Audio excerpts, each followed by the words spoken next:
1, 2, 3. That's the way we walk in.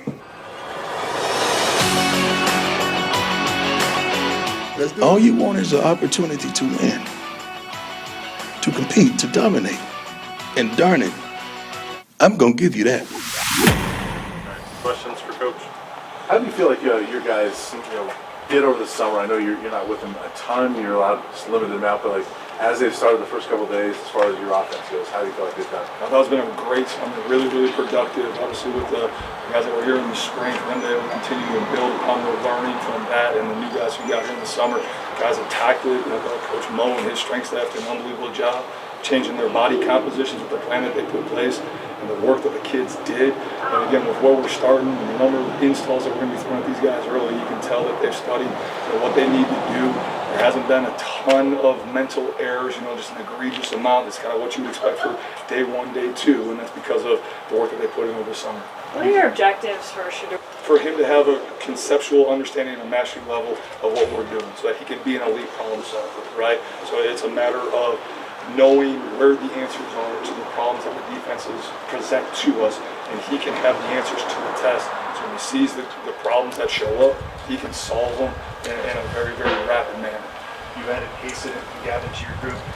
Curious what your early impressions are of them, and is there quite a bit that they have to catch up with Ryan Stock because he was here this spring? Yeah, I mean, there's a lot that they got to pick up on, right? And so it's day two, and I don't want to put a label on either one of those guys early because they're learning.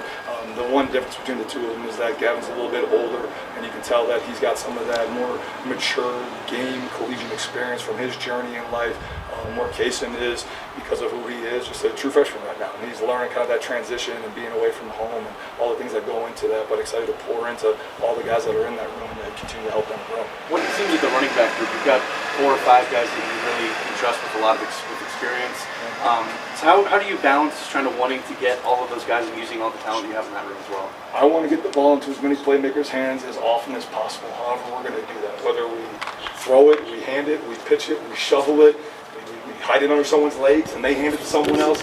I want to get the ball to our playmakers and utilize all their skill sets and get that speed in space as early and as often as possible. What does Javon Antonio bring to that wide receiver group? I mean, a presence, right? I mean, he's a big-bodied kid that can run, and again, he's got a ton of collegiate experience, so there's not a whole lot that phases him. And again, it's a matter of how fast can he uptake with what's going on, and then be able to apply that and use his physical gifts. Is that a role that kind of in the spring you were looking maybe needed to get filled, that big physical receiver? Yeah, I mean, we wanted to upgrade and get bigger, stronger, faster, longer, across the board, and he kind of checks the boxes in a lot of those areas. We hear a lot about your hyper-tempo offense. What does offensive identity mean to you? And by the end of the year, what would you hope to have developed? Yeah, I want to make sure that when our fans and as us as an organization turn on that tape, it speaks for itself to where we're controlling the controllables, we're owning the line of scrimmage, and we're maximizing our calculated shots. Those are things that we can control, and those are things that when we do it, we're going to really like the outcome and the results of what it's going to be. Coach, what do you guys have in Marion Miller? Again, a young, talented young man, right? That is learning the craft of playing wide receiver at this level. But again, has size, has length, has a desire to be great. And again, after 2 days, he's flashed a little bit, and looking for him to continue to grow. After years at Kent State, you have a new coaching opportunity. What has this process been like for you, kind of getting acclimated and kind of setting goals for yourself and what you want to achieve this fall? Yeah, it's been awesome, right? You get to know the new staff, you get to know the new players, you get to learn a new organization, you get to move your family and learn how to drive in without the GPS, right? And so it's been fun to challenge myself and to challenge the staff to continue to grow as we work together and to get outside our comfort zones, right? And kind of break down those barriers so that we can have the good conversations that we need to have so that we continue to move forward. When you in the wide receiver room, obviously you guys added Xavier Weaver as well this summer. How much are you just expecting big things from him right away with the experience he's got? A lot, right? I mean, he's a guy that has flashed early and has flashed often. He goes about his process the right way. You can tell that when he does anything football related, he does it like a pro, which I think is a great thing to have, right? He has those daily disciplines that when he steps in between the white lines, he's got a laser focus about him. That's big time. That the young guys, like an Omari, need to look to, like a Jacob Page needs to look to and say, hey, that's how it's supposed to be done, and because of that day-to-day and what he does, again, that leads to the results that we're looking for. Hey Coach, what do you think about the social media handles on the back of the practice jerseys? Is that just an example, another example of this brave new college football world? Yeah, it's awesome, right? And give the guys an opportunity to build their brand. And I think it's an outstanding job by Coach to think outside the box and to offer, that unique perspective and that vehicle so that it's out there, it's for the guys, and they're able to get that identity. That's really cool. Is that also one? I don't think so, but it'd be cool if we did. Charlie Finley in the A's, nicknames on the back of jerseys. That's something that nobody's seen. I'm not sure. That's a question for Smitty and for Coach.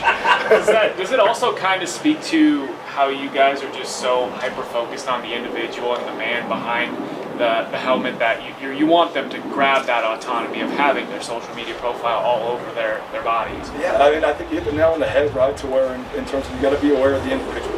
Each one of these guys, each one of these staff members within our organization, comes from a different place, comes from a different space. I mean, we got guys from Australia, we got guys from Florida, we got guys from right here in Colorado, right? East Coast, West Coast. And so it's a matter of wherever we're from and the journeys that have taken us here, it makes us who we are. And yeah, we're chasing degrees and we're chasing helping these guys grow as young men and we're chasing football results, but ultimately when you strip everything away, like the individual and the humans in this great organization need to be right because it's a human system. And so getting to know those individuals, building relationships with them, knowing what their handles are, right? That's all part of the individual and what makes them tick. So it's important to them. It needs to be important to us, and then they're right as a person so we can be right as a team. What are you seeing within that tight ends room? There's Passarell, Mitch Strides in spring, and who are some personnel that you're like, that might be the guy? Yeah, I mean, guys are taking tremendous strides, right? They're continuing to learn and grow. That room has been solid with us. The transition of Mikey Harrison over to that room adds a little bit of, athleticism, and he's been able to stress some vertical seams and do some things, within the route game, which has been very exciting. He got a nice back shoulder catch today, which was great. Tomorrow the pads come on, right? When we get done playing ball in pajamas here, and then we're going to see which one of those guys want to put their face on things and be physical. You're newer, he's obviously grown up learning how to be a pro. His dad, he's been around Tom Brady a lot. And when I talk to him, he seems very no-nonsense, very detail-oriented. Yep. Is he different than other quarterbacks you've worked with? I think he does an unbelievable job in editing his life. He knows what's important to him, and even though there's a ton of external noise and distractions that I think a lot of collegiate players kind of fall into or get distracted with, whether that's for an afternoon, a weekend, a semester, whatever the case might be, he's done a great job of editing his life, knowing what's important, making a decision of who he wants to be, and then aligning his actions to be that. And so that's a pretty mature and grown mindset that he has. Does that make it easier on you as he's trying to learn this and help the other players learn this? Yeah, again, right, it's great to have an example in the room, of how to have it be done the right way. And again, we're going to care and look after all the little things, right? But if someone has their life edited, and you don't have to spend a whole lot of time worrying about what they're doing on a Thursday, Friday, Saturday night when they have free time, right? Then it spends more time to build a greater bond and to pour into the areas that they want to be experts in. Sean, you're a Big Ten alum. Do you kind of watch some of the news and the crazy stuff? And you're busy, I'm sure, not worried about TCU. But there's some little vacuum, some Chicago kid going, what? I mean, the Big 12 move here, thoughts about that? I mean, I live in my bubble a little bit, right? But you're aware of the landscape that's changing and what's going on, and it's just, wild to think that geography doesn't mean a thing anymore, right? Like, that's kind of one thing, like, okay, whatever, right? And it's probably going to be the Big 20 by the time it's all said and done. Right. So. How do you feel about the offensive line in the early days? Again, I mean, they're doing good. They're working hard. I don't want to put a label on them just yet because, again, it's a pillow fight right now, right? There's no pads, and let's figure out what's real when it becomes real.